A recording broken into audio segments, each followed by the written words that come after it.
السلام عليكم ورحمة الله وبركاته. معكم مصطفى.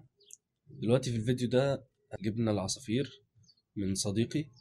دلوقتي احنا عاوزين نجهز لهم المكان اللي هيتحطوا فيه والقفص وكل السيت اب بتاعهم. تعالوا مع بعض نشوف هنعمل كده ازاي. دلوقتي احنا عاوزين انا قررت ان انا احط العصافير هنا. جبت قفص، ثانية كده اوريكم. جبت قفص 3 اقفاص اهي.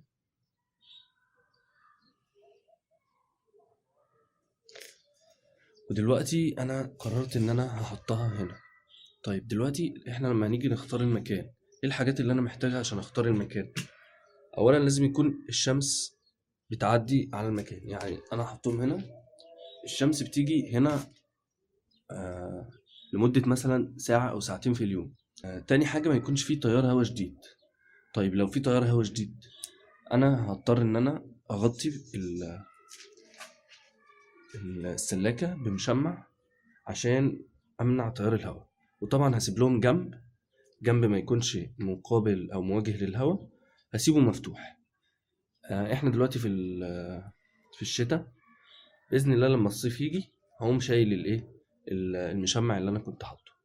يلا بقى مع بعض نركب السلاكه، نركبها هنا.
ودلوقتي يا جماعه هنتعرف على مكونات القفص اللي هنحتاجها عشان نحط العصافير الاسترالي.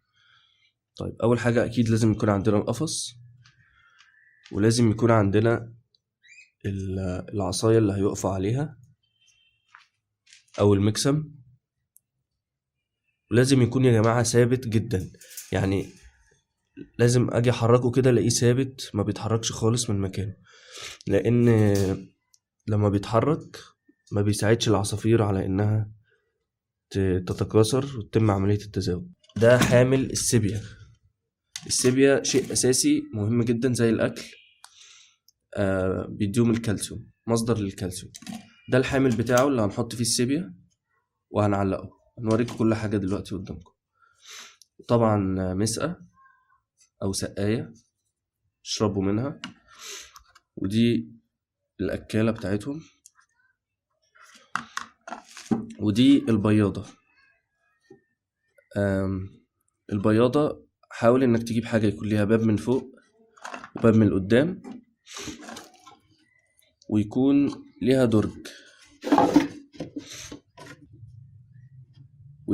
درج زي كده، ويستحسن الدرج يكون مرفوع عن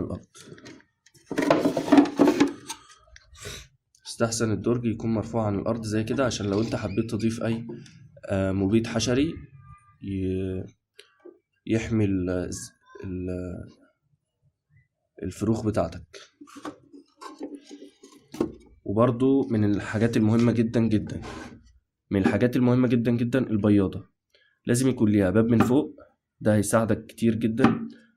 طبعا باب من قدام اساسي، ويكون فيه فتحات تهوية، والدرج يكون مرفوع عن الارض بحيث ان انت هتحتاج بعد كده تضيف مبيد عشان الحشرات اللي بتتلم على الفروخ.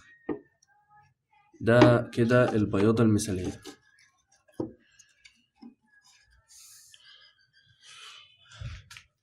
دلوقتي هنوريكم هنركب الحاجات دي كلها ازاي في القفص.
والمسمار ده شيء مهم عشان يسهل عليك انك تعلق البياضة في القفص. احنا ربطنا واحد هنا وهنربط التاني هنا. انت بتحطه على القفص عادي من غير مسمار، وبتقيس وبتعرف هتحط كل مسمار فين بالظبط. بعد كده تبتدي تحطه انت من بره.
ان العصفورة تعرف انها تدخل البياضة.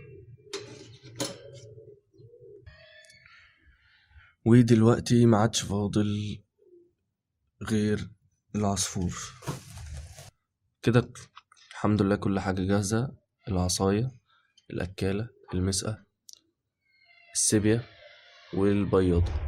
أهم حاجة اتأكد إن البياضة متقفلة كويس جدا، إن العصفور ما يقدرش يهرب منها إلا بتحكمك أنت بس. يكون في مسمار زي كده بتقفل عشان العصفور ما يقدرش يخرج.